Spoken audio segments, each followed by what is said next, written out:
And this is me kind of putting my stamp on what I can do in my position to really galvanize and increase the interest. And a junior archivist at Windsor was sorting through old correspondence on an ordinary Thursday morning when she found something that wasn't supposed to be there. A sealed letter, filed under the wrong name, never opened, never sent, written by the late Queen herself, addressed to a senior aide who had passed away years before anyone thought to look for it. Inside, instructions about a royal residence and exactly who should and shouldn't have access to it. Within 48 hours of that letter reaching the right desk, William gave an order that no one in that family was prepared for. Camilla's relatives were told to pack. The filing cabinet, nobody was supposed to open. The archivist's name doesn't matter for this story, but her job that morning does. She'd been brought in on a temporary contract to help digitize a backlog of correspondence from the royal household, boxes that had sat untouched in a records annex at Windsor for years. Most of it was routine: acknowledgement letters, scheduling notes, the kind of paper trail that builds up around any institution this old. She was working through a folder marked with the wrong decade, a filing error someone would normally have caught years earlier, when she found an envelope that had never been opened. No stamp, no postal marking. Just a wax seal, cracked slightly at one corner, and a name written across the front, in handwriting she recognized almost immediately from training materials on royal correspondence. It was the late Queen's handwriting. The name on the envelope belonged to a senior aide who had served the household for over 2 decades and passed away several years earlier. That detail alone should have raised questions the moment the letter was logged, but according to people familiar with how the discovery unfolded, it sat on a supervisor's desk for nearly a week before anyone treated it as more than an administrative oddity. What changed that was the date written in small pencil marks on the back of the envelope, added at some point after the letter was filed, presumably by whoever first realized it had never reached its intended recipient. The date placed the letter's writing within the final 18 months of the late Queen's life. That timing matters enormously here. This wasn't an old letter from decades earlier, the kind of thing that occasionally surfaces in royal archives and gets treated as a minor historical curiosity. This was recent, written by a woman who, by that point, was acutely aware her time was limited and who was apparently still putting things in order, including instructions nobody ever acted on because the person meant to carry them out died before she did. The supervisor who eventually opened the formal review into the letter made a call that, in hindsight, set everything else in motion. Rather than quietly filing it away or passing it through the normal archival process, she flagged it directly to the late Queen's former private secretary's office. The same office that still handles matters of this sensitivity even years after the late Queen's death. That office moved fast. Within 2 days, the letter had been authenticated, the handwriting confirmed against existing samples, the seal examined to confirm it matched wax used during that specific period. There was no question this was genuine. The only open question was what to do with a private letter from a deceased monarch that had never reached the person it was written for.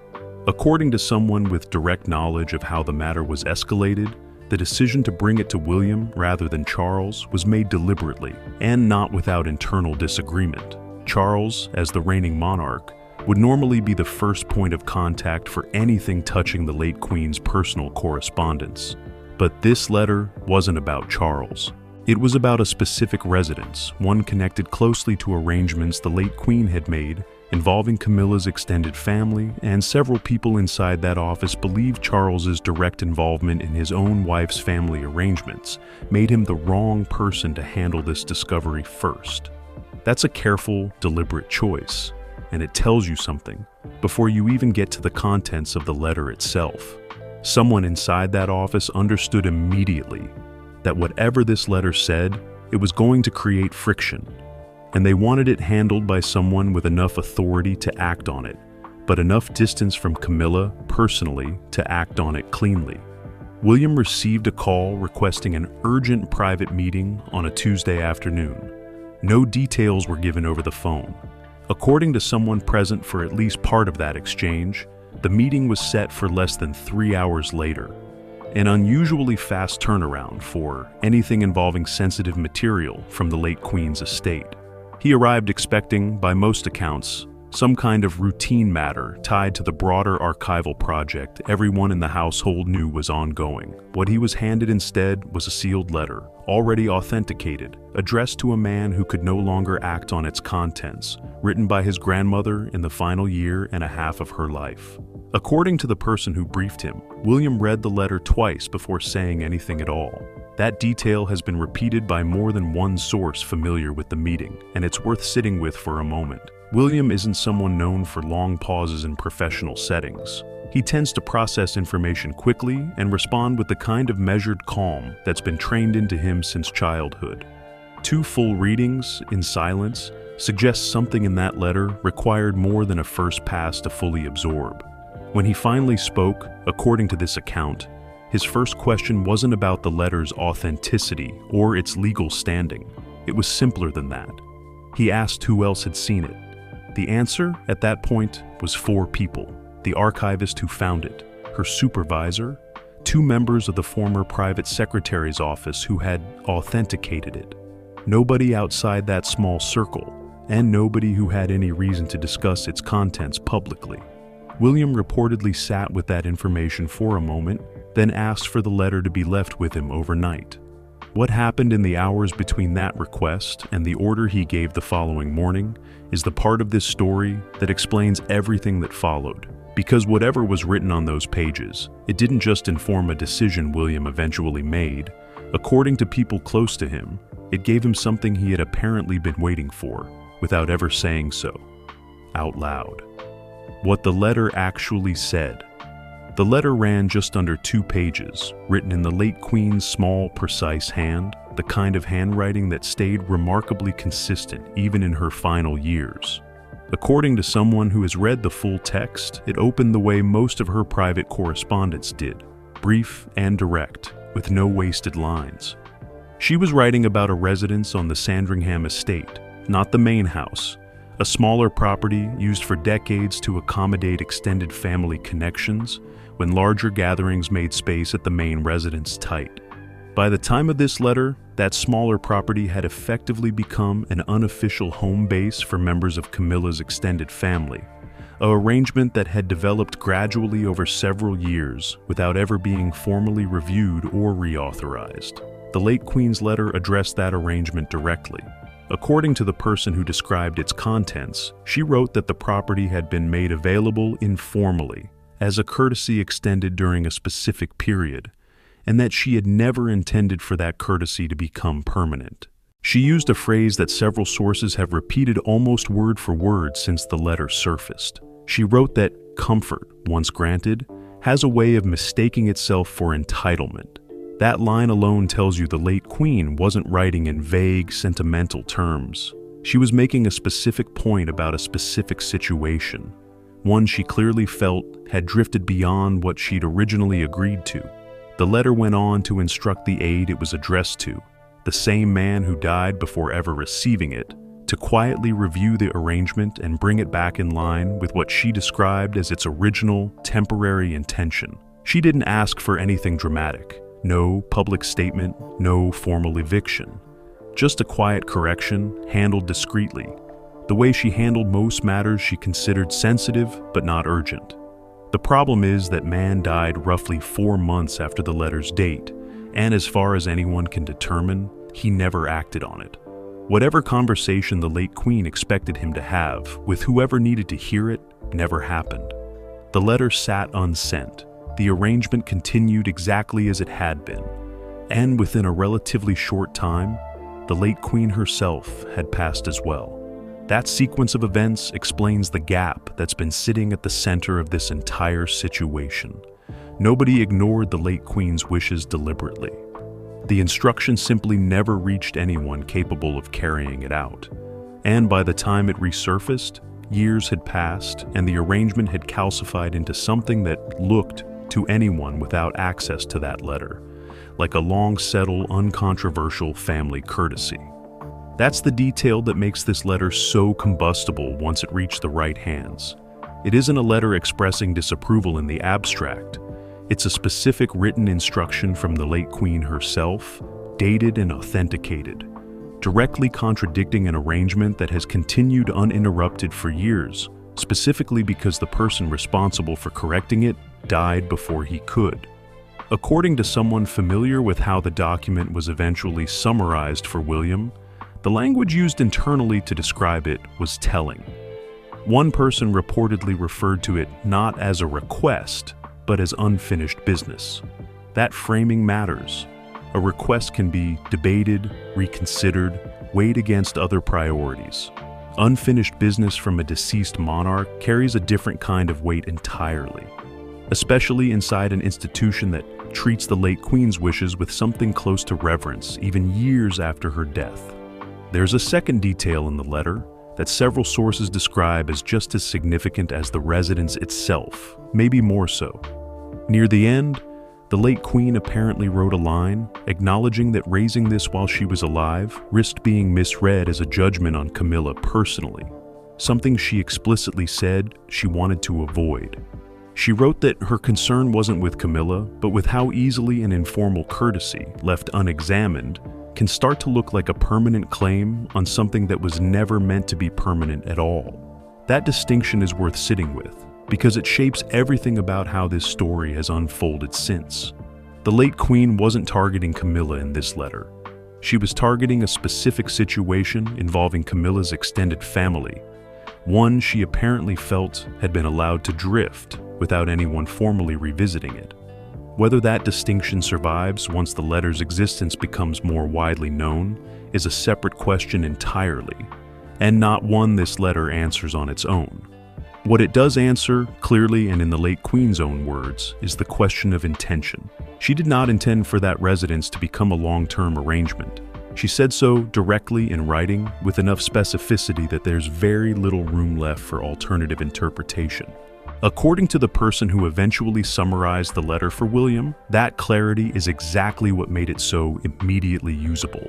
There was no ambiguity to debate, no vague sentiment that could be interpreted multiple ways depending on who was reading it.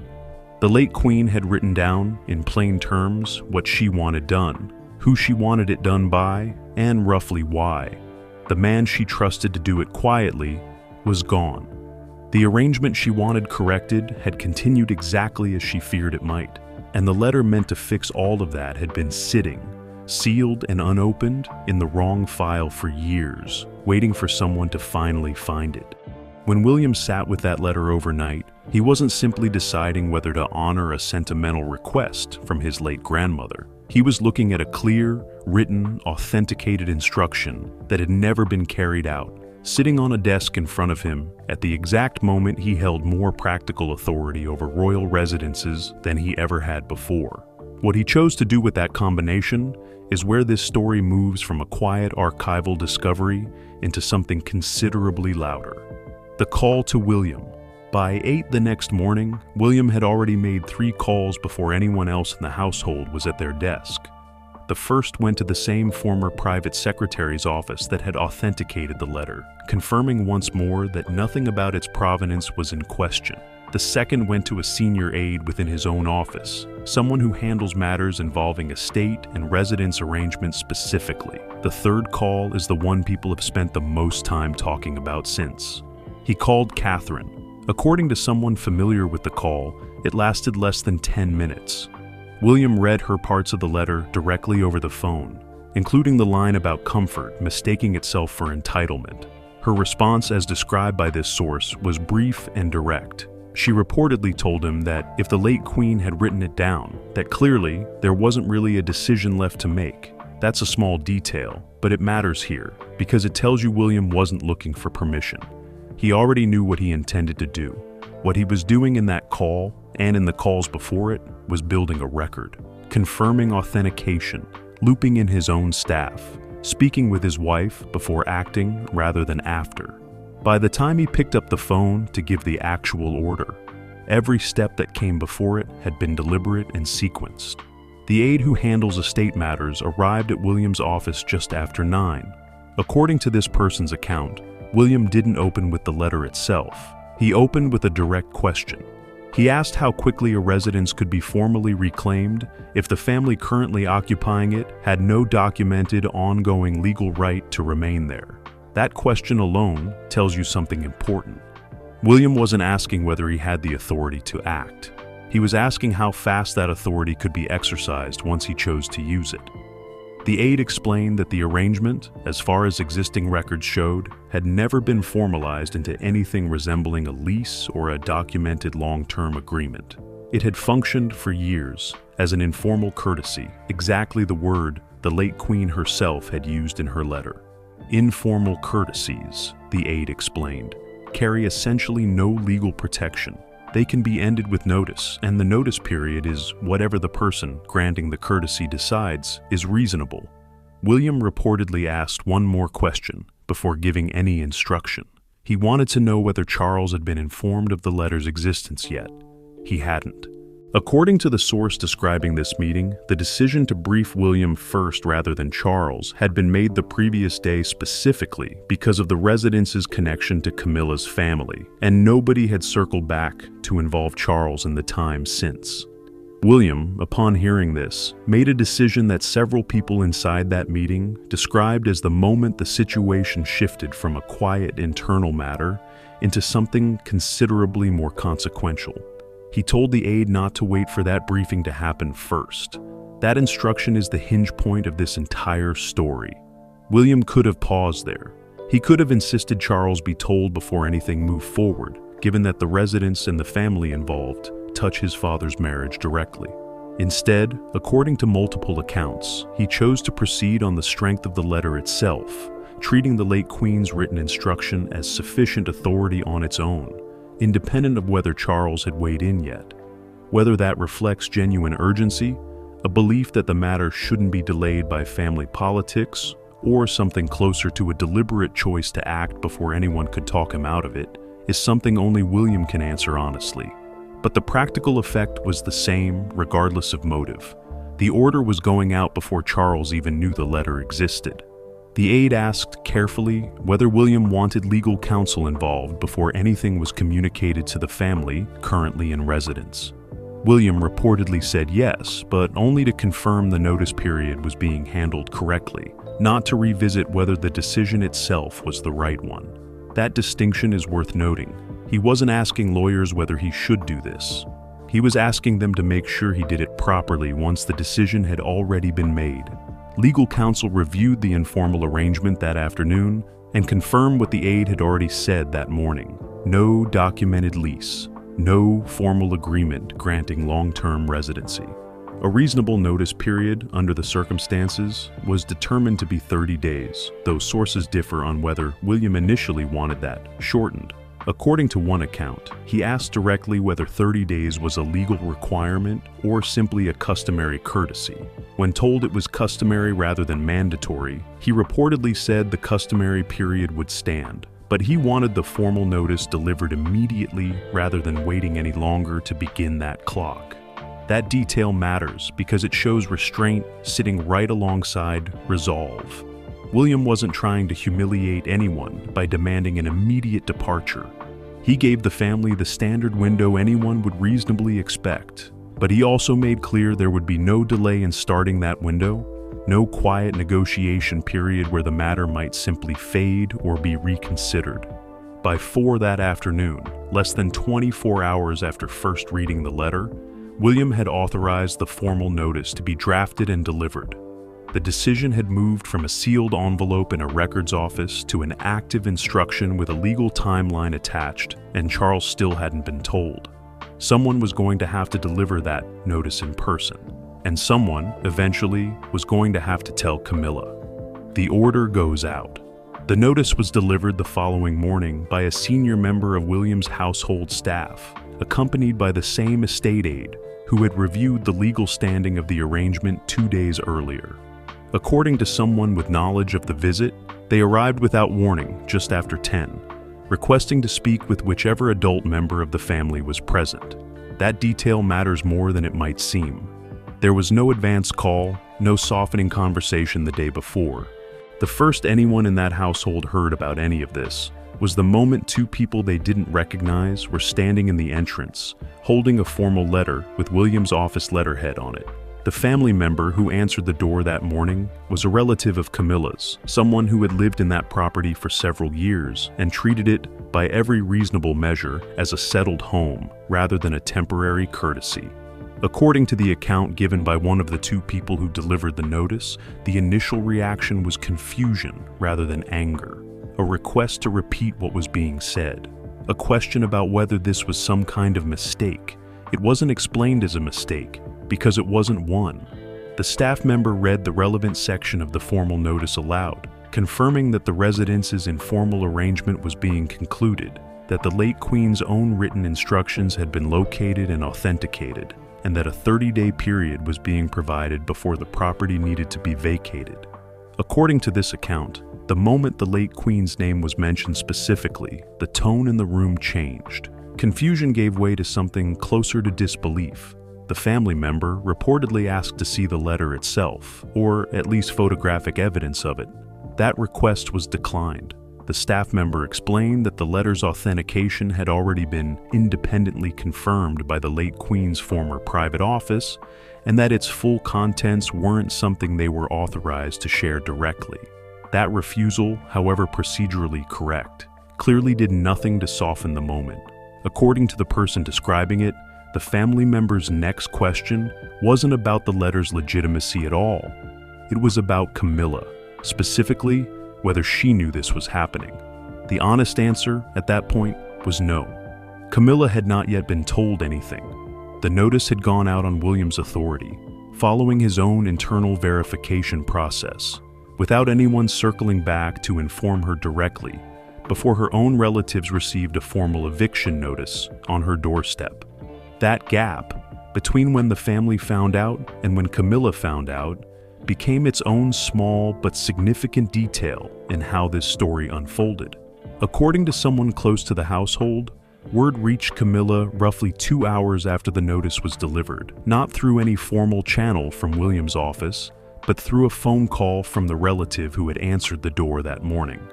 In other words, Camilla learned what had happened to her own family's living arrangement secondhand from the people directly affected by it, before anyone from the institution responsible for the decision thought to tell her themselves. That sequencing tells you something about how this entire matter was handled from the very beginning. William moved quickly and decisively once he had the letter in hand, verifying authentication, looping in his own staff, speaking briefly with Catherine, and authorizing legal review, all within roughly 24 hours. What he didn't do in that same window was prioritize a direct personal conversation with Camilla before her family was formally notified. Whether that was an oversight, born from the speed at which everything moved, or a more deliberate choice to treat this purely as an estate matter rather than a family one, is something sources disagree on. One person close to William's office describes it as simply a sequencing failure, the natural result of moving fast on multiple fronts at once. Another, less generous in their interpretation, suggests the order of operations wasn't accidental at all, and that informing Camilla directly and early would have invited exactly the kind of negotiation and delay William seemed determined to avoid. What's not in dispute is the practical outcome. By the time Camilla picked up the phone to call William's office directly, her family had already received a formal, legally reviewed notice to vacate a property they had lived in for years, and they had received it from strangers standing on their doorstep, rather than from anyone who might have given them the courtesy of context beforehand. According to someone familiar with that initial exchange between Camilla's office and William's, her first question wasn't about the legal basis for the decision. It mirrored almost exactly the question her relative had asked that morning. She wanted to know if the letter was real. She was told it was, and that its authentication had already been independently verified before anyone acted on it. According to this account, there was a long pause on the line after that confirmation, longer than the conversation's brief length would otherwise suggest. Whatever Camilla said next, in that pause and immediately after it, is something only a small handful of people actually heard.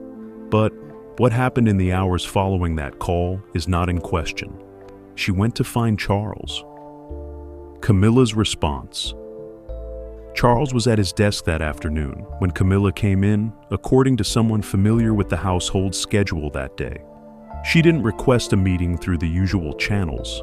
She simply walked in, which itself was unusual enough that the aide normally stationed nearby later mentioned it to a colleague as out of the ordinary. Her first question, according to this account, wasn't about the residence at all. It was about whether he had known. That's worth sitting with for a moment, because it tells you exactly what Camilla considered the real issue here. Not the property itself, not even the late Queen's letter. Whether her own husband had been informed that her family was about to receive a formal notice to vacate their home, and had said nothing to her in advance. Charles told her, according to this source, that he hadn't known until she walked into the room. He explained that the letter had been brought to William first, that authentication had happened quickly, and that the order had gone out before anyone had circled back to inform him of any of it, let alone her. Whether that answer satisfied her is a separate question from whether it was true. Several sources describe Charles's account as consistent with what others inside the household have independently confirmed. He genuinely wasn't told. The sequence that bypassed Camilla also bypassed him, at least until after the notice had already been delivered. That doesn't appear to have made the conversation any easier. According to someone who was nearby during part of the exchange, Camilla's next question was sharper.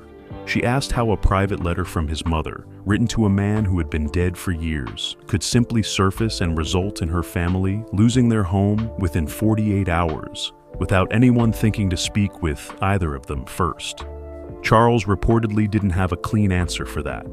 According to this account, he acknowledged the speed of it himself, describing it at one point as faster than he would have handled it personally, though he stopped short of saying he disagreed with the underlying decision. That distinction matters. Charles wasn't defending William's timeline. He was separating the question of process from the question of substance, suggesting even in that moment that he understood why the letter carried weight, even while admitting the way it had been acted on left something to be desired. Camilla apparently pushed further on that point specifically. She wanted to know whether Charles believed the letter was genuine, and whether he believed his mother had actually meant for it to be used this way, years after her death, with no opportunity for anyone to discuss it with her directly while she was alive. According to the source describing this part of the conversation, Charles's response was measured but direct. He said he had no reason to doubt the letter's authenticity, given how thoroughly it had already been verified by people whose judgment on exactly this kind of matter he trusted completely. As for what his mother intended, he reportedly said he couldn't speak to her exact thinking, but the words themselves were not ambiguous, and he wasn't in a position to argue that his mother hadn't meant what she wrote in her own handwriting. That answer, however honest, clearly wasn't the one Camilla was hoping to hear. According to this account, the conversation grew quieter rather than louder after that point, which several people familiar with the couple's dynamic describe as more telling than if voices had been raised.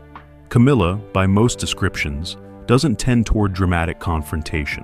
When she's genuinely upset, the room tends to get colder, not louder. She reportedly asked one final question before the conversation ended: whether Charles intended to intervene, to ask William to reconsider the timeline, or to extend the notice period, or to handle the matter himself, rather than leaving it entirely in his son's hands. Charles's answer to that question is the one that several sources describe as the most significant moment in the entire exchange. He told her, according to this account, that he wasn't going to override William's decision, not because he necessarily would have handled it the same way himself, but because the letter and the authority behind it weren't really his to relitigate at this point. That's a careful answer, and a revealing one. Charles wasn't simply declining to get involved out of convenience. He was acknowledging in that moment that something about where authority sits inside that family had already shifted, and that overruling William here would mean contesting a decision built on his own mother's explicit written wishes, verified and authenticated, at a moment when doing so would have looked exactly like what it was: a king stepping in to protect his wife's family from his own mother's instructions. He chose not to do that. Whatever it cost him personally, and according to people close to him, it did cost him something. He let the decision stand. Camilla left that conversation, according to the source familiar with it, without raising her voice and without getting the answer she'd clearly hoped for. What she took from that room instead was something closer to clarity. Charles loved her. Nobody disputes that. But when it came to a direct conflict between his mother's written wishes and his wife's family's comfort, he had made his choice, and it wasn't the one that would have protected her family from what was already in motion. What this confirms about where power actually sits. 30 days after the notice was delivered, the property was empty. According to someone familiar with the handover, Camilla's relatives moved out quietly, without any public statement, without any visible dispute that ever reached beyond the small circle of people directly involved. To anyone outside that circle, it would have looked like nothing happened at all.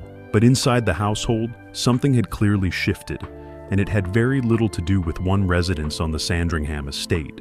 The most basic fact of how this unfolded. A letter, written by the late Queen, was found by accident. It was brought first to William, not to Charles. A deliberate choice made by people inside the late Queen's former office who understood exactly what they were doing when they made that call. William read it, verified it, and acted within 24 hours without waiting for his father's input and without prioritizing a conversation with Camilla before her family was formally notified. That sequence alone tells you something concrete. The people closest to the late Queen's legacy, the ones who manage what remains of her wishes and her correspondence, made a judgment call about who they trusted to act on this letter appropriately. They chose William, not because Charles lacked the authority to handle it. He is, after all, the reigning monarch, but because they apparently believed William was the one who would actually carry out what the letter asked for, cleanly and without hesitation. That's not a small thing. It suggests a quiet but real recognition, inside the institution itself, of where genuine decisiveness currently sits when something needs to get done rather than discussed. Then look at how Charles responded once he finally learned what had happened. He didn't reverse the decision. He didn't even formally object to the speed of it, beyond acknowledging in private that he might have handled the timeline differently himself.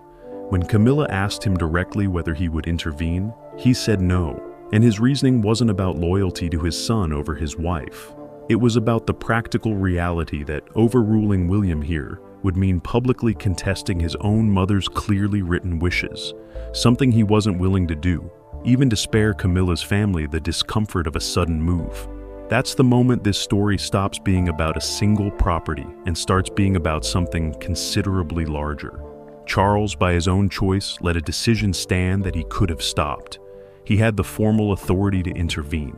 He chose not to use it, and in choosing not to, he confirmed something about how he currently weighs competing loyalties inside his own family, even when one of those loyalties is his wife.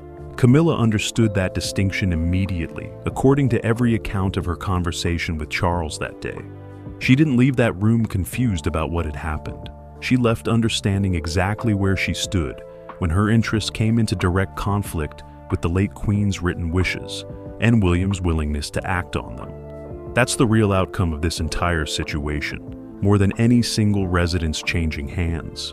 It demonstrated, clearly and without ambiguity, that William currently holds enough practical authority inside that institution to act on a sensitive family matter involving his own father's wife, without needing Charles's prior approval, and without facing any meaningful pushback once the decision had already been made. Charles remains king. Nothing about his formal position changed through any of this, but formal position and practical authority aren't always the same thing inside an institution like this one, and this entire episode quietly demonstrated the gap between them.